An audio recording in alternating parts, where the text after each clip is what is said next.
이 장면은 우리가 지금 세 번째 같이 읽고 있습니다. 시험이 세 번 나오기 때문에 그렇습니다. 시험 하나를 이겼는데 그것으로 끝나지가 않아요. 또 다른 시험이 마치 파도가 밀려오듯이 그렇게 오고 있어요. 첫 번째, 두 번째 시험 이겼어요. 하지만 이것들도 다 과정입니다. 그리고 오늘 이 세 번째 시험을 만나게 되죠. 자, 그런데 이 마귀 시험이 이 세 가지로 딱 끝나겠습니까? 어떻게 생각하세요? 시험 없는 세상, 꿈도 꾸지 마시기 바랍니다. 시험 없는 인생, 고난 없는 인생, 아프지 않은 인생, 실패 없는 인생, 장애물이 없는 인생, 꿈도 꾸지 마세요. 이런 인생은 절대로 없습니다. 결코 이런 인생이 없는데도 불구하고 그런 꿈을 자꾸 꾸니까 삶이 만족스럽지 않은 것입니다. 안 된다니까요. 그런 인생 없어요. 인생은 슬픔이요, 고난이요, 시험이요, 유혹이요, 병듦이요, 헤어짐이요, 상처입니다. 그게 인생이에요. 그것들이 있어서 인생 이렇게 부르는 것입니다. 그것이 사람 사는 거잖아요. 중요한 것은 이런 인생을 어떻게 사느냐 하는 것입니다. 어떻게? 병들지 않는 것이 축복이 아닙니다. 병은 들게 돼 있어요. 세상에 병 안 걸린 사람이 어디 있습니까? 감기 한 번이라도 안 걸린 사람이 어디 있어요? 내가 병 들었는지도 모르고 사실은 그렇게 죽는 사람도 있잖아요. 예전에 보면 암이 지금에만 있는 게 아니고 사실은 옛날에도 있었는데 옛날에는요 발견하지 못했을 뿐이죠. 그 병을 어떤 태도로 맞이하느냐에 따라서 그것이 복이 되기도 하고 또 불행하기도 한 것입니다. 육체의 몸으로 우리가 다 살고 있는데 이 육체의 몸으로 살면서 죽지 않는 사람이 어디 있어요? 이 땅에 태어난 사람은 다 죽게 돼 있어요. 육체의 몸을 입고 사는 사람은 다 죽게 돼 있어요. 예외 없이. 심지어 예수님도 무덤에 들어가셨잖아요. 다 죽게 돼 있습니다. 예수님이 살린 사람들은요 다시 다 죽었어요. 죽음 피해갈 수가 없습니다. 육체의 죽음을. 문제는 그 죽음을 어떤 태도로 맞이하느냐 그것 아니겠습니까? 이 썩을 육신 죽으면 끝이야 그러면서 죽음을 맞는 것과 부활과 영생의 소망을 가진 믿음으로 죽음을 맞이하는 것 차이가 있죠. 누구에게는 죽음이 끝이지만 누구는 죽음이 영생의 새로운 삶을 위한 출발점이 됩니다. 시험 없는 인생이 있다. 누군가 혹시 그렇게 말한다면 그 사람을 멀리하시기 바랍니다. 거짓말입니다. 그런 인생이 없어요. 고생 없이 돈 벌 수 있다. 이런 말하고 똑같습니다. 공부하지 않고 시험에 합격할 수 있다. 그런 말이죠.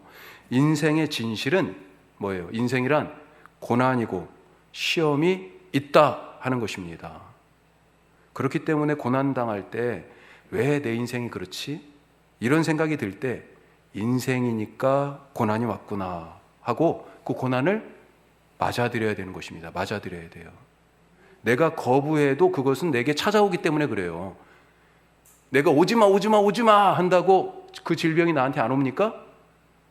나는 싫어 한다고 내게 교통사고가 안 나요? 일어납니다. 일어나요. 예수님이 원해서 시험 당하셨습니까? 마귀가 찾아와서 예수님을 유혹한 거잖아요. 예고도 없이 불쑥 찾아온 이 인생의 고난과 시험들, 예상치 못한 질병들과 사고들, 문제들, 반가운 손님은 분명 아닙니다. 하지만 어떻게 해요? 맞아야 돼요. 맞아들여야 됩니다. 이런 인생의 문제들을, 중요한 것은요, 이런 인생의 문제들을 하나님과 함께 풀어가면서 인생의 참 의미를 찾아가는 것, 그것이 바로 우리에게 하나님께서 기대하시는 성도의 삶 아니겠습니까? 하나님과 함께 계시기 바랍니다. 그러면 어떤 문제가 오더라도 그 문제가 되지 않고요, 은혜가 되는 거죠. 자, 오늘 말씀 끝에 11절에 이 시험이 끝나고 뭐라고 돼 있어요? 11절에 이렇게 돼 있죠. 이에 마귀는 예수를 떠나고 천사들이 나와서 수종드니라. 마귀는 떠나가고 천사들이 이제 예수님을 섬깁니다. 자, 그런데 똑같은 이 시험, 마태복음 4장의 이 시험이 누가복음 4장에도 나와요. 마태복음에도 이 세 가지 시험이 나왔죠? 누가복음에도요, 세 가지 시험이 나옵니다. 자, 이 누가복음에 나오는 세 가지 시험은 마태복음의 두 번째, 세 번째 시험하고 누가복음의 두 번째, 세 번째 시험이 서로 이렇게 엇갈려 있어요. 자, 그렇지만 시험 내용은 똑같아요. 이 시험이 다 끝나고 났을 때 누가는 조금 다르게 기록해요. 이 11절, 마태복음 11절하고 다르게 한번 같이 읽어보죠. 마귀가 모든 시험을 다한 후에 얼마 동안 떠나니라. 마귀가 떠나긴 떠났는데요, 뭐라고 돼 있어요? 얼마 동안. 이 얼마 동안이라는 말은요, 헬라말로 적절한 때까지, 이런 뜻으로 해석할 수 있어요. 적절한 때까지. 이번 시험으로 마귀가 영원히 떠난 것이 아니고 얼마 동안이랍니다. 적절한 타이밍을 지금 또 노리고 있어요. 그 기회가 올 때까지 호시탐탐 기회를 지금 엿보고 있다는 것입니다. 자, 적절한 때가 언제일까요? 마귀가 생각하는 적절한 때, 언제 다시 와가지고 시험하려고 할까요? 바로 하나님과 관계가 쫙 실금이 가면서 금가기 시작하는 거죠. 그러면서 조금씩 하나님으로부터 멀어지면서, 하나님으로부터 멀어지니까 뭐가 나와요? 내가 튀어나오는 거죠. 내 자아가, 내 에고가, 내 셀프가 튀어나오는 거죠. 그러면서 어떤 현상이 나타나요? 이제 하나님이 안 보이고 하나님이 점점 멀어지니까 교만하게 됩니다.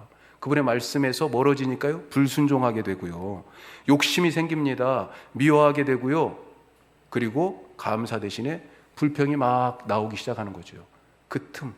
그때를 적절한 때로 마귀가 딱 놓고요, 미끼를 이렇게 딱 던져놓고 탁 물었다 싶을 때, 그 교만으로 탁 물었다, 그 욕심으로 탁 물었다 싶을 때, 이때다 하면서요, 놓치지 않고 탁 잡아 채는 거죠. 이런 말이 좀 엉뚱합니다만 마귀에게 한 가지 배울 것이 있습니다. 뭘까요? 마귀에게도 배울 것이 있어요. 그것은 마귀는 절대로 낙심하는 법이 없다는 겁니다. 낙심하지 않아요. 예수님한테 지금 이 광야에서 한번 해보겠다고 덤볐잖아요. 시험을 했어요. 이 돌로 떡을 만들어 먹어보지? 네가 하나님의 아들이잖아. 예수님이 어떻게 했어요? 사람이 떡으로만 사는 것이 아니지, 하나님의 입으로 나오는 모든 말씀으로 산다고 하셨어. 말씀으로 물리치셨습니다. 깨갱하고 물러갔어요? 아니에요. 다시 또 왔습니다. 굴하지 않았어요. 실패라고, 안 됐다고 좌절하고 낙심하지 않았습니다. 다시 예수님에게 도전했습니다. 두 번째 시험을 했어요. 성전 꼭대기에 데리고 가서 네가 하나님의 아들이라면 또 뛰어내려와. 하나님이 당신의 아들을 이렇게 딱 받쳐주신다고 그랬잖아. 천사들을 보내서. 최소한 3번은 예수님께 지금 덤빈 거예요. 실패했다고 포기하지 않는 이 마귀. 한 번 졌다고요?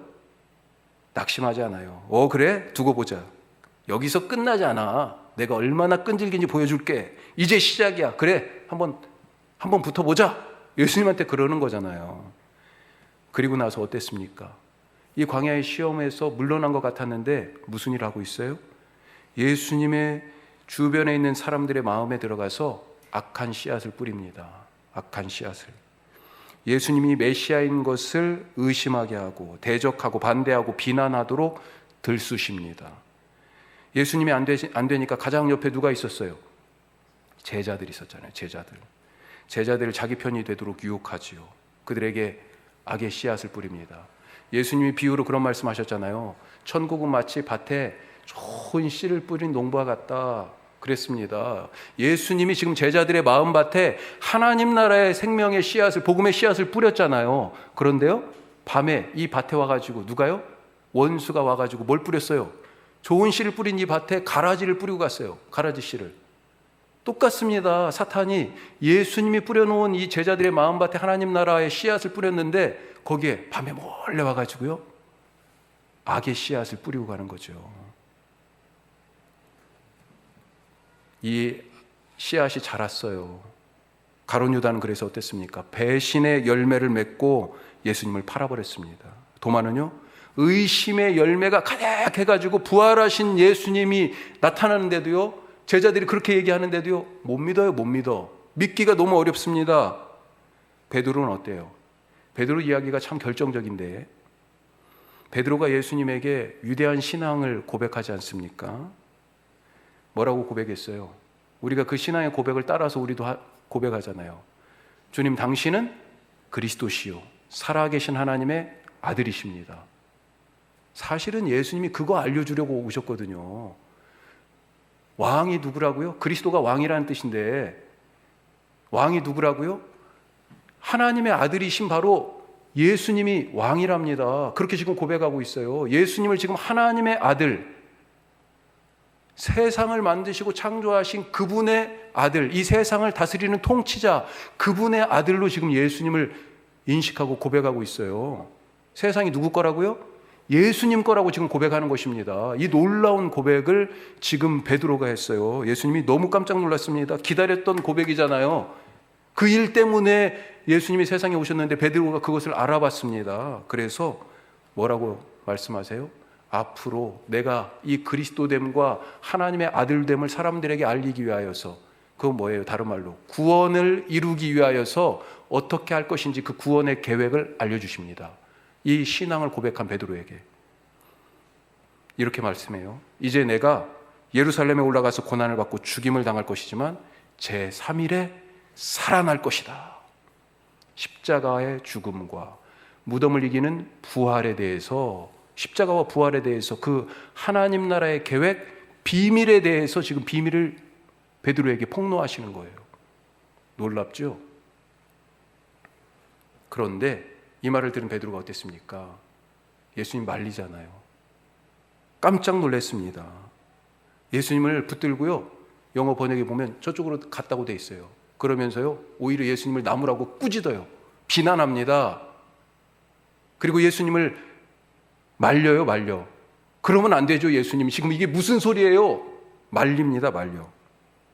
그때 예수님이 뭐라고 대답하십니까? 사탄아, 내 뒤로 물러가라. 사탄아, 물러가라고 베드로에게 그러셨어요. 네가 하나님의 일을 생각하지 않고 사람의 일을 생각하는구나. 십자가의 길을 가로막은 베드로를 예수님이 사탄이라고 불렀습니다. 광야에서 예수님을 시험하던 사탄이 지금 여기서 베드로를 통해서 자기 모습을 드러내 보이고 있는 거예요. 그 사탄이 지금 여기 와 있습니다. 순식간에 베드로의 마음에 들어와 있었던 것이에요. 물러났던 게 아닙니다. 적절한 때를 보고 있었던 거예요.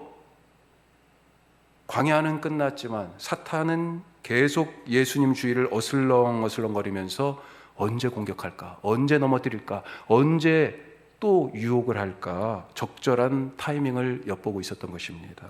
그리고 가장 결정적인 순간, 이 하나님 나라의 비밀이 폭로되는 그 결정적인 순간에 사탄이 끼어드는 거죠. 결정타를 날립니다. 베드로가 신앙을 고백한 이 사건 정말 중요한 사건이에요. 왜 그렇습니까?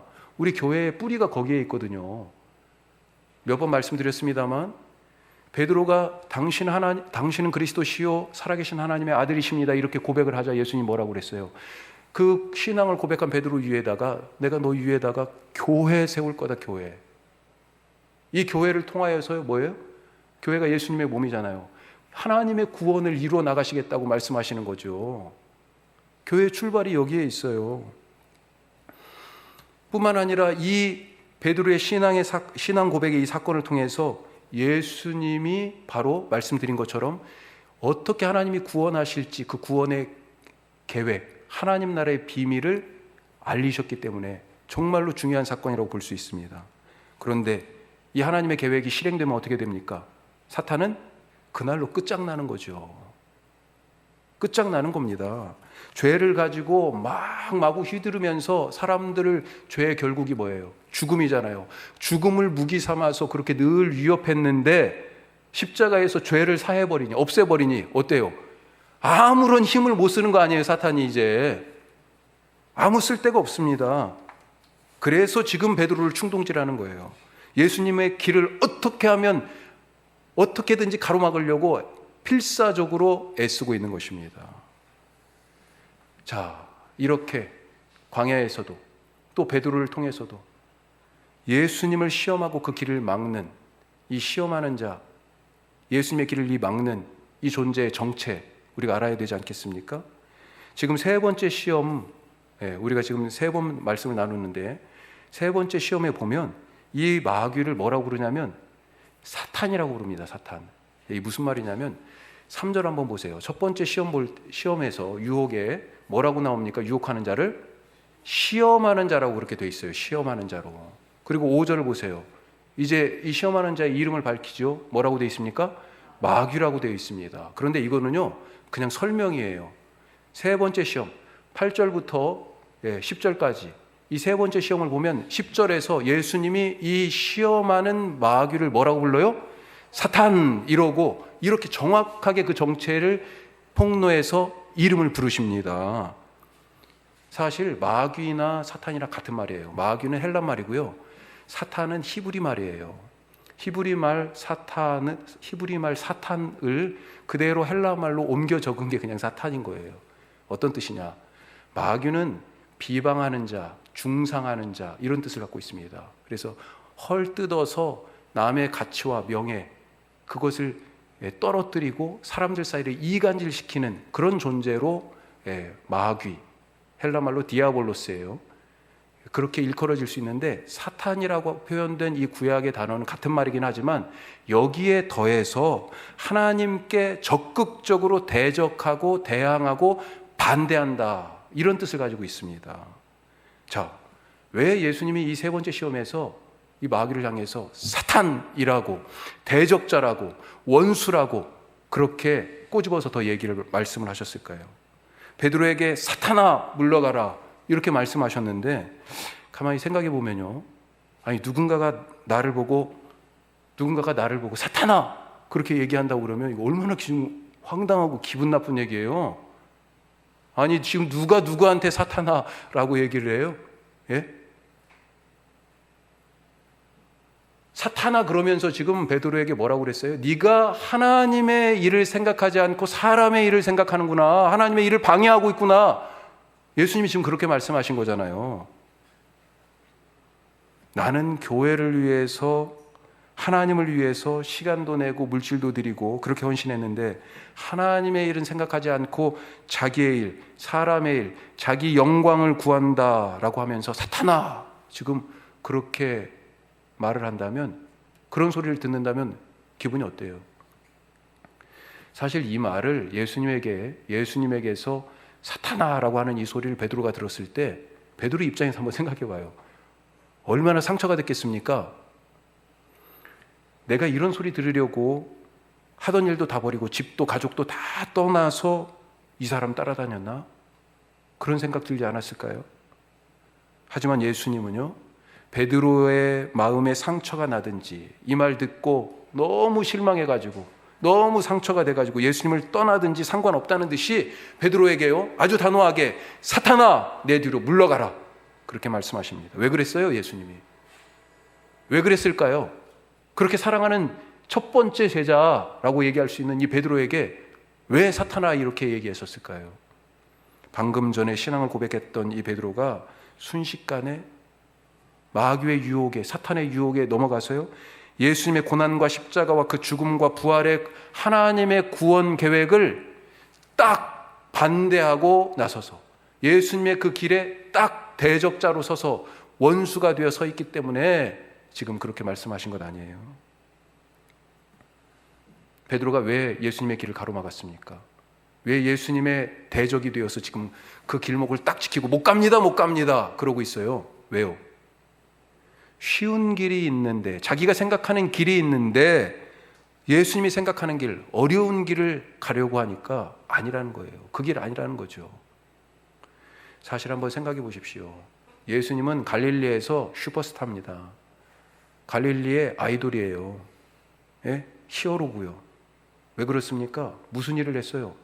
아니 복음서에서 대부분의 일이 갈릴리에서 일어났습니다. 그런데 갈릴리는 어떤 땅이에요? 거기는 변방입니다. 이방 땅 취급까지 당했어요. 그 갈릴리에서 사람들을 고쳤어요. 귀신을 쫓아냈어요. 사람들이 할 수 없는 일이잖아요.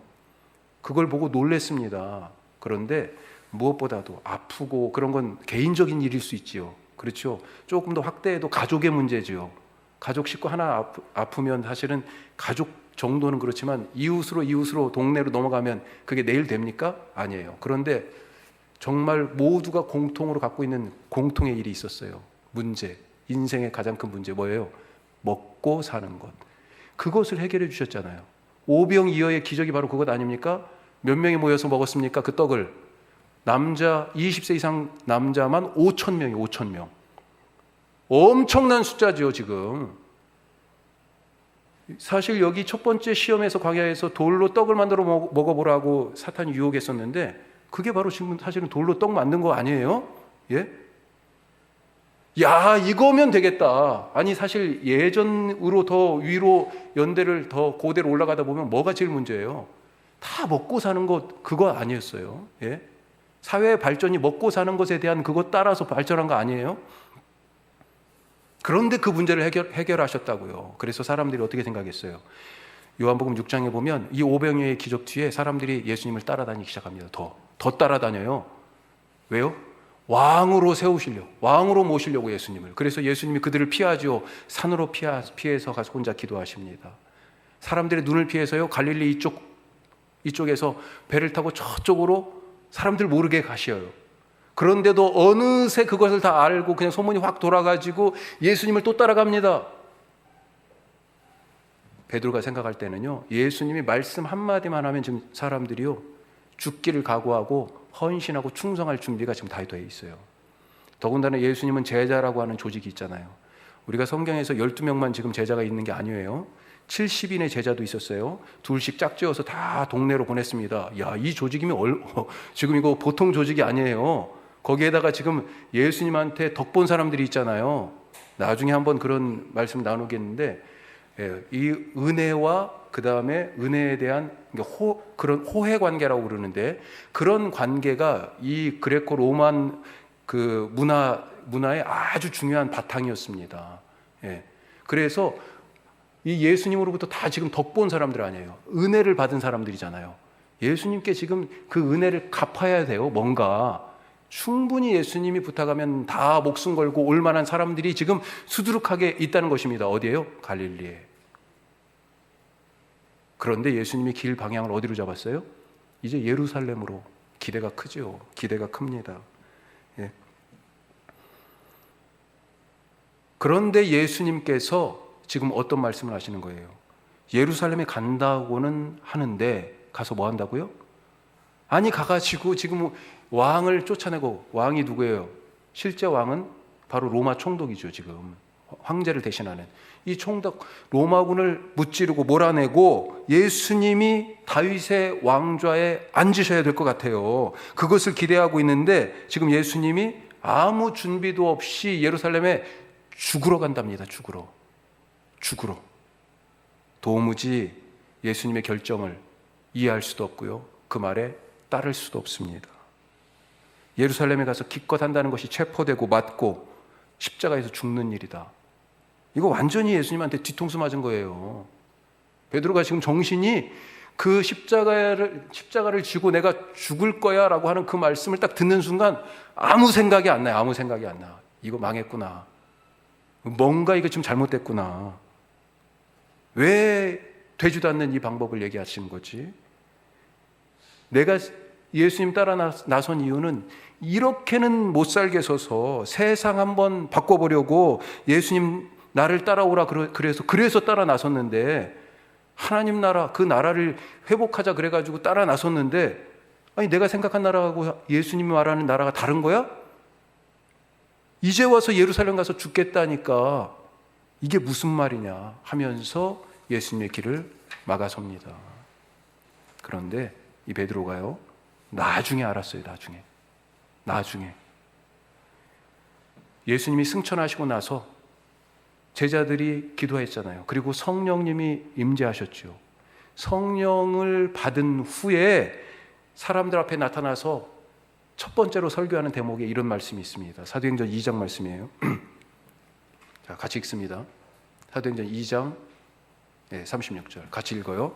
그런즉 이스라엘 온 집은 확실히 알지니 너희가 십자가에 못 박은 이 예수를 하나님이 주와 그리스도가 되게 하셨느니라. 아멘.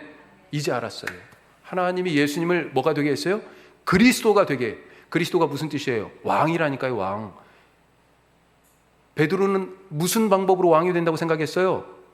아니, 이 갈릴리에 예수님에게 다 덕본 사람들, 예수님이 나눠주시는 그 생명의 떡을 먹은 사람들, 예수님이 고쳐준 사람들, 예수님이 누군지 거기에서 그 기적이 행해지는 것을 본 그 사람들 다 조직해가지고 가서 그렇게 왕을 삼고 싶은데 보여주세요. 다시 말씀. 그런데요? 뭘로 된다고요? 다른 방법이 아니라 십자가에 못 박은, 십자가에 달려 죽는 그 방법으로 하나님이 그리스도가 왕이 되게 하셨다라고 하는 것을 성령을 받고 나서야 이제 알게 된 것입니다. 지금 광야에서 사탄이 예수님을 시험하는 이 세 번째 시험의 본질이 바로 이거예요. 천하만국과 그 영광을 다 높은 산에 올라가서 예수님한테 보여주고요. 야, 이것을 얻을 쉬운 방법이 있어. 그렇게 얘기하잖아요. 뭡니까? 내게 큰 절하면, 나를 경배하면 이 천하만국을 다스릴 권세. 이게 뭐예요? 이게 왕이 되는 거잖아요. 이게 그리스도가 되는 거잖아요. 너 그리스도가 되려고, 그래서 이 땅을 네가 다스리려고 그래서 온 거잖아. 아니, 그거 내가 시켜줄게. 간단해. 나한테 경배하고 나한테 절하면 돼. 아주 간단한 방법을 지금 사탄이 제시하고 있습니다. 십자가의 길? 그거 아니야.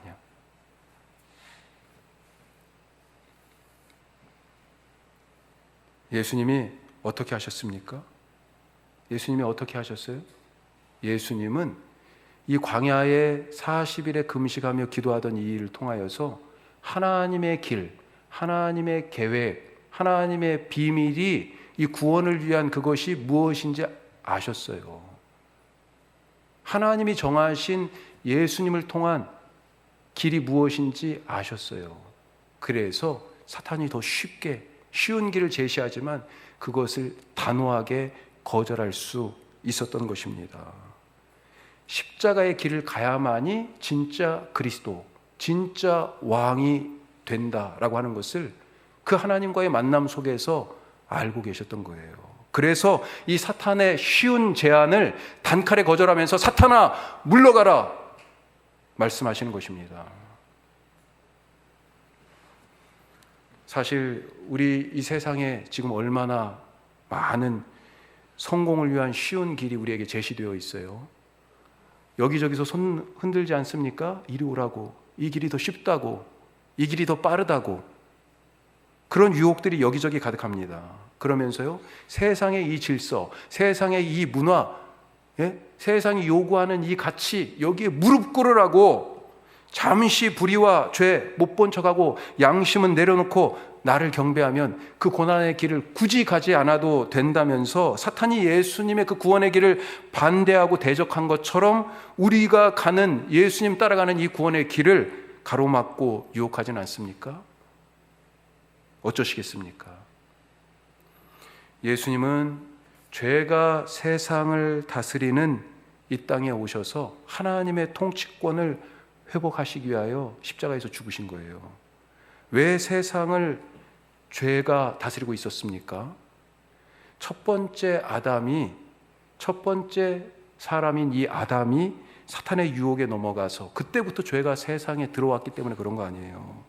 누가복음에서는요, 이 세 번째 시험, 마태복음의 이 세 번째 시험이 두 번째 시험으로 돼 있는데 거기에서 사탄이 이런 말을 합니다. 자, 누가복음 4장 6절 말씀이에요. 6절 7절 같이 읽어봐요. 이르되 이 모든 권위와 그 영광을 내가 내게 주리라. 누가 하는 얘기예요? 사탄이 지금 하는 얘기예요. 내게 절하면 이걸 준다고 하는 거예요. 다시 한번 읽겠습니다. 이르되 이 모든 권위와 그 영광을 내가 내게 주리라. 이것은 내게 넘겨준 것이므로 내가 원하는 자에게 주노라. 그러므로 내가 만일 내게 절하면 다 내 것이 되리라. 지금 사탄이요, 줄 수 있다는 거예요. 예수님한테. 왜요? 내가 갖고 있거든. 이렇게 얘기하고 있어요. 뭐요? 이 세상에 대한 모든 권위와 권세와 영광을 사탄이 자기가 갖고 있답니다. 이 세상의 통치권을 자기가 가지고 있대요. 내게 있으니까 너에게 줄게. 그런데 내게 있게 된 것, 그 이유가 뭐예요? 지금 노란색으로 되어 있는데 이것은 누군가가 내게 넘겨줬다. 그렇게 얘기합니다. 누구한테 받았을까요? 사탄이. 이 세상에 대한 권세를 누구한테 받았을까요? 아담이 넘겨준 거예요. 아담이. 하나님은 또 이 세상을 창조하시고요. 세상을 창조하시고 하나님의 형상, 하나님의 모양대로 그 창조의 끝에 사람을 만드셨습니다. 그 사람이 뭐예요? 하나님의 모양을, 하나님을 닮았어요. 바로 하나님의 자녀, 하나님의 아들, 딸인 거죠.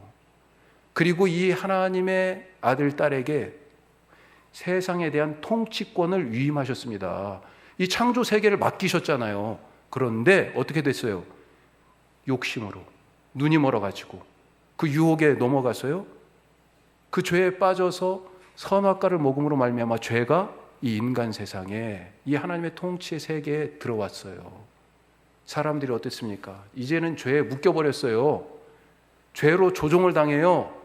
사탄이 이 죄를 무기를 써가지고요. 그래서 그 이후로부터 지금 세상에서 가짜 왕 노릇을 하고 있었던 것입니다. 왕 노릇을 하고 있었어요. 그래서 지금 주장하는 거잖아요. 내가 갖고 있어. 이 통치권은 내가 갖고 있어. 네가 그거 원하는 거지. 그리스도가 되려고 하는 거지. 내가 줄게. 쉽게. 내게 절해. 나를 경배해. 어떻습니까? 예수님은 이미 다 알고 계셨어요. 사탄이 주장하는 이것 거짓인 것을요. 그 금식의 기간 동안에 하나님과의 그 긴밀한 만남을 통해서 하나님이 진짜 이 세상의 통치자이시며 하늘의 아버지이신 그분만이 이 세상의 주인인 것을 알게 됐어요. 그리고 그분이 사탄이 죄로 조종하고 거짓으로 다스리고 있는 그 세상을 회복하실 계획으로 예수님, 이 예수님을 십자가를 통하여서, 예수님의 그 십자가를 통하여서 구원하실 계획을 갖고 계신 것을 알게 된 거죠. 그래서 쉬운 방법으로 그리스도가 되는 그 길을 제시하는 사탄을 물리치실 수 있었던 것입니다. 어떻습니까? 우리가 지금 어떤 세상에 살고 있습니까? 이 유혹이 가득하고 시험으로 늘 우리에게 적절한 때를 보면서 다가오는 그 사탄과의 이 세상 속에서 믿음으로, 말씀으로 기도하며 살아가실 수 있기를 간절히 바랍니다. 우리의 진정한 통치자는 하나님 아버지이십니다. 사탄은 세상이 마치 제 것인 양 쉬운 성공이라는 미끼로 우리를 유혹합니다. 자기를 섬기면 모든 것을 다 주겠대요. 필요한 것 무조건 다 공급하겠답니다. 뭘 갖고 싶으십니까? 지금 뭐가 되고 싶으세요? 사탄이 얘기한다니까요. 그거 여기 있어. 여기 줄게. 바로 조건이 있어요. 그런데 뭐예요? 바로 이 세상 질서, 이 세상 문화, 바로 이 세상 사탄의 그 통치 아래서, 그 발 아래서 엎드려 경배하면 주겠다는 거죠. 이걸 계시록식으로 얘기하면 뭐예요? 바로 666의 표시를 받는 거죠. 짐승의 표를, 사탄의 표를. 모든 것을 주겠다는 얘기에, 쉬운 길이 있다는 얘기에 눈이 번쩍 뜨이고 귀가 확 열립니다. 그런 길이 있었어? 어때요? 이만 고생 그만하고 싶다. 이제 이런 걱정 그만하고 살고 싶다. 이런 생각이 들지 않습니까? 그래서 마음이 흔들려요. 그런 제안에. 하지만 그때 선포하실 수 있길 바랍니다. 사탄아, 내 뒤로 물러가라. 예수님처럼 이 시험을 이기는 자들 되시길 바랍니다. 그리고 주님과 더불어 하나님의 방법을 따라 십자가의 길을 가면서 오늘도 진짜 생명, 진짜 구원, 진짜 축복을 누리며 살아가는 우리 모두 되시기를 주님의 이름으로 부탁하고 축복합니다. 기도하겠습니다.